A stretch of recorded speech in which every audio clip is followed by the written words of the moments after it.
Good morning students. आज हम नगरीय भूगोल के अंतर्गत नगरीय आकारिकी व संरचनात्मक विकास के जो प्रमुख सिद्धांत हैं उसमें से संकेंद्रीय पेटी सिद्धांत यानी कि कंसेंट्रिक जोन थ्योरी के बारे में चर्चा करेंगे। जैसा कि आप देख रहे हैं कि इस सिद्धांत का प्रतिपादन अमेरिकी समाजशास्त्री E.W. बर्गेस ने 1923 में किया था। इसके बाद इन्होंने इस सिद्धांत में और कई तरह के संशोधन किए और 1929 में इसको इन्होंने पूर्ण रूप से संशोधित करके एक तरह से परिष्कृत करके क्या किया, प्रस्तुत किया। ये सिद्धांत चूँकि अमेरिका के रहने वाले थे इसलिए इनका जो ये सिद्धांत है वो पूरी तरह से जो अमेरिकी नगर हैं उनके अध्ययन के आधार पर प्रस्तुत किया गया था, जहाँ पर इस तरह की विशेषताएं देखने को मिलती हैं। बर्गेस ने कई सिद्धांत को आगे चलकर बहुत अधिक मान्यता भी मिली और प्रसिद्धि भी मिली। ये एक प्रकार का नगरों के विकास का एक मॉडल के रूप में इसको प्रस्तुत किया गया था कि जैसे जैसे नगर का विकास होता है वैसे वैसे ये पेटियाँ बाहर की ओर क्या होती हैं, खिसकती जाती हैं। इन्होंने इसके प्रतिपादन से पहले कुछ बातों को इसमें महत्वपूर्ण माना है कि जैसे नदी, झील, पहाड़, समुद्र जो एक तरह से अवरोधक कारक के रूप में कार्य करते हैं। यदि किसी क्षेत्र में ये चीज़ें पाई जाती हैं तो हम जो इस तरह की जो सिद्धांत है संकेंद्रीय पेटी सिद्धांत कंसेंट्रिक जोन थ्योरी, उसको हम सही रूप में प्रस्तुत नहीं कर सकते क्योंकि ये बाधाएं उन पेटियों को आगे बढ़ने में क्या करेंगी, रुकावट पैदा करेंगी। इन्होंने इस सिद्धांत को प्रतिपादित करने के लिए शिकागो को एक उदाहरण के रूप में चुना और इस सिद्धांत को इन्होंने निम्न जो 5 पेटियां हैं उनके आधार पर क्या किया, समझाने का प्रयास किया। जैसा कि आप देख रहे हैं कि नगर के संरचनात्मक विकास को इन्होंने 5 पेटियों के द्वारा समझाया है। पहला है केंद्रीय व्यापार पेटी CBD। ये किसी भी नगर की क्या होती है, आत्मा होती है। केंद्रीय व्यापार पेटी यानी केंद्रीय व्यापारिक क्षेत्र CBD, सेंट्रल बिजनेस डिस्ट्रिक्ट। जैसा कि चित्र में आप देख पा रहे हैं कि ये जो पहला पेटी है ये आपका CBD है।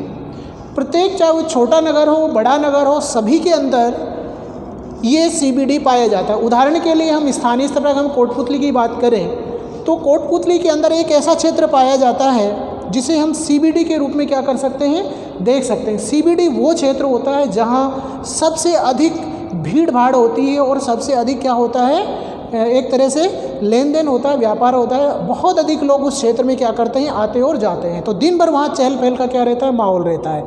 तो ऐसे में यदि आप कोटपुतली का आपने विचरण किया है, निकटवर्ती जो आपके पास कस्बा है उसमें आपने विचरण किया है, तो आप आसानी से पता लगा सकते हैं कि उक्त कस्बा या नगर का जो CBD है वो कौन सा है।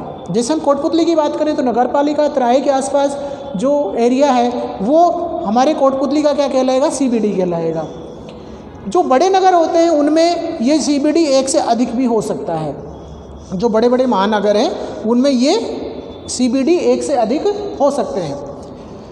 CBD की जो प्रमुख विशेषता है वो ये है कि इसके अंतर्गत शोरूम, क्लब, थिएटर, होटल, नाचघर, कसिनो, वाणिज्य कार्यालय यानी कि जितने भी मनोरंजन की जो सुविधाएं हैं वो सब यहाँ पाई जाती है। उसका कारण है कि प्रारंभ में जब नगर का विकास हुआ था तो कहाँ से हो रहा है, जो पहली पेटी है, प्रथम पेटी है, वहाँ से शुरू हो रहा है। तो नगर में निवास करने वाले लोगों के लिए ये सब मनोरंजन के जो साधन हैं, वहाँ विभिन्न जो कंपनियों के शोरूम है, क्लब है, थिएटर है, होटल है, नाचघर है, कसिनो है, वाणिज्यिक कार्यालय है यानी कि व्यापारिक गतिविधियों के जो समस्त कार्यालय, महत्वपूर्ण कार्यालय, वो भी कहाँ पाए जाते हैं, CBD में पाए जाते हैं। CBD की एक और विशेषता ये होती है कि इसमें जो भूमि का मूल्य है वो सबसे अधिक पाया जाता है। बर्गेस ने इसको आगे समझाते हुए इसको 2 भागों में बांटा है कि इसके अंदर फिर की 2 भाग पाए जाते हैं। एक होता है खुदरा व्यापार क्षेत्र जो वृत्ताकार रूप में नगर का जो केंद्रीय भाग है उसमें फैला होता है और उसके बाहर की ओर जो क्षेत्र है वो कौन सा कहलाता है, थोक व्यापार क्षेत्र।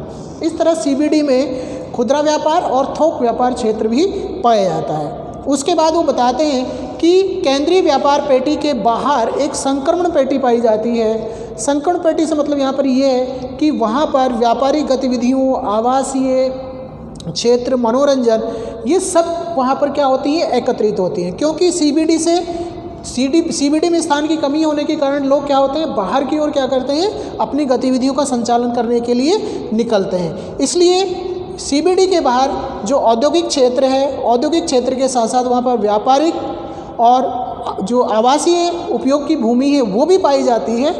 जिसके आवासीय भूमि का जो उपयोग है वो आप उच्च वर्ग के जो लोग हैं वो वहाँ नहीं रहते हैं। अधिकांशतः वो लोग रहते हैं जो या तो श्रमिक हैं या फिर जो निम्न श्रेणी के, जो जिन्हें मजदूर कह सकते हैं, या बाहर से आने वाले जो लोग हैं या मजदूरी के लिए वहाँ आकर ठहर जाते हैं। ऐसे में वहाँ क्या होता है कि अपराध, मलिन बस्तियों का क्या होता है, एक तरह से विकास हो जाता है। ये आपके जितने भी बड़े बड़े नगर हैं उन सब में ये चीज़ें पाई जाती हैं, देखने को मिलती हैं। मलिन बस्तियाँ यानी कि स्लम जो आपकी बस्तियाँ होती हैं वो पाई जाती हैं, जिसके कारण वह अपराध बहुत अधिक मात्रा में क्या होता है, बढ़ जाता है। संक्रमण पेटी को जो सीबीडी है उसकी चौखट के रूप में भी जाना जाता है। जो संक्रमण पेटी है वो सीबीडी की चौखट भी कहलाती है, इसलिए इसको आप नोट करके रखें, ध्यान रखें।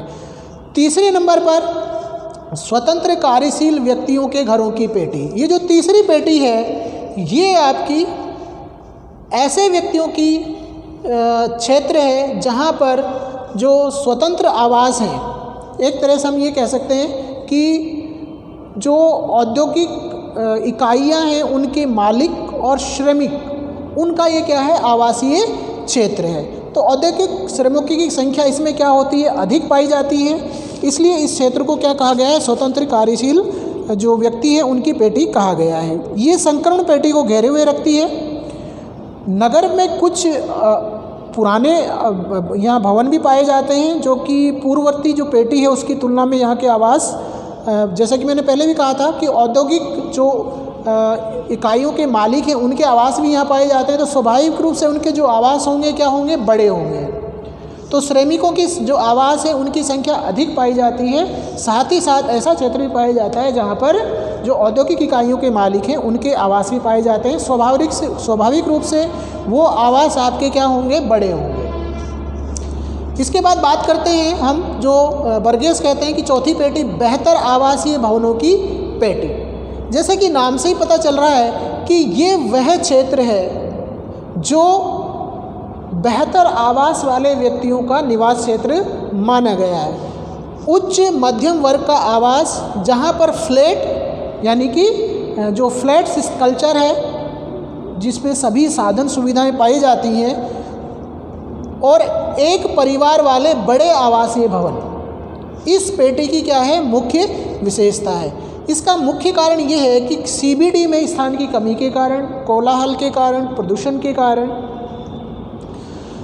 निकलकर लोग कहाँ आते हैं, 4 नंबर पर आ जाते हैं। यानी कि बाह्य क्षेत्र में, जहाँ का क्षेत्र कैसा है, खुला हुआ है, सड़कें क्या हैं, चौड़ी हैं, पार्किंग की सुविधा है, और वहाँ का जो पर्यावरण है वो भी कैसा है, स्वच्छ है। तो आवागमन की जो सुविधा है उसमें किसी प्रकार की कोई बाधा नहीं होती है, जाम जैसी कोई समस्या नहीं होती है। ऐसे में सीबीडी और जो अन्य पेटियां हैं उनसे लोग बाहर निकलकर कहाँ आते हैं, 4 नंबर में आते हैं, जो कि उच्च आवासीय क्षेत्र या उच्च बेहतर आवासीय भवनों की पेटी कहलाती है। बड़े आवासीय भवन, और चूँकि यहाँ पर स्थान की कमी नहीं है इसीलिए जैसे जैसे आबादी बढ़ती जाती है, आवास बढ़ते जाते हैं, यहाँ पर उप व्यापारिक केंद्र भी स्थापित हो जाते हैं। मैं उदाहरण लूँ जयपुर का, तो जयपुर के अंतर्गत आप देखेंगे कि जैसे जैसे जयपुर का बाहर की ओर विस्तार हुआ है, अनेक उप व्यापारिक केंद्र वहाँ पर क्या हो गए हैं, विकसित हो गए। हम सांगानेर की बात करें, हम मानसरोवर की बात करें, हम विद्याधर नगर की बात करें, ऐसे अनेक उप व्यापारिक केंद्र ऐसे बड़े महानगरों में स्वतः ही जो आसपास आवासीय क्षेत्र पाए जाते हैं या बस्तियां पाई जाती हैं उनको विभिन्न प्रकार की सुविधाएं प्रदान करने के लिए स्वाभाविक रूप से क्या हो जाते हैं, विकसित हो जाते हैं। इसलिए उनको क्या कहा गया है, उप व्यापारिक केंद्र कहा गया है। नंबर 5 पर बर्गेस कहते हैं कि अभिगमनकर्ताओं की पेटी। अभिगमनकर्ताओं से मतलब यहाँ पर ये है कि ये वह क्षेत्र है जहाँ पर वे श्रमिक रहते हैं जो प्रतिदिन सुबह उठकर विभिन्न कार्यों के लिए, नौकरी के लिए, मजदूरी के लिए, या यूँ कहें कि अपना जो एक तरह से कृषि उत्पाद है, सब्जियां हैं, दूध है, उनको बेचने के लिए कहाँ जाता है, वो जो अन्य 4 पेटियां हैं उनमें अलग अलग भागों में यात्रा करता है। उसका प्रमुख कारण है कि इस पेटी में तीव्र यातायात जो उपनगरीय सुविधाएं हैं, जैसे कि अब कभी जयपुर जाएं तो आप देखेंगे बस के ऊपर लिखा होता है उपनगरीय बस सेवा। इसका तात्पर्य क्या है कि ये उपनगरीय बस सेवा मुख्य नगर को उस बाह्य पेटी से क्या करती है, कनेक्ट करती है, जिससे लोग बाह्य क्षेत्रों से आकर जो मुख्य नगर है वहाँ पर विभिन्न प्रकार के जो कार्य हैं उनको क्या करते हैं, संपन्न करते हैं। तो तीव्र यातायात सुविधा के कारण बाहरी क्षेत्रों से जो विभिन्न प्रकार के कार्यशील लोग हैं वो आपके जो आंतरिक भाग है उसमें क्या करते हैं, आते हैं। सुबह वो कार्य करने के लिए आते हैं, मजदूरी करने के लिए आते हैं, नौकरी करने के लिए आते हैं, या दूध सब्जी बेचने के लिए आते हैं, और शाम को पुनः वापस क्या करते हैं, लौट जाते हैं। और इस अभिगमनकर्ताओं की पेटी में जाकर वो अपना रात्रि विश्राम करते हैं। इसलिए इसको क्या कहा गया है, शयन नगर के नाम से भी जाना जाता है। किसको, अभिगमनकर्ताओं की पेटी को किस नाम से जाना जाता है, शयन नगर। यानी कि जो मजदूर सुबह इस पेटी से यातायात साधनों के द्वारा, निजी या जो भी आपके सरकारी यातायात के साधन, उनसे शहर के विभिन्न भागों में कार्य करने के लिए जाता है, रात्रि में अंततः वो कहाँ आता है, अपने निवास में लौट आता है और यहीं पर रात्रि विश्राम करता है। इसलिए इसको क्या कहा गया है, शयन नगर कहा गया है। Thank you.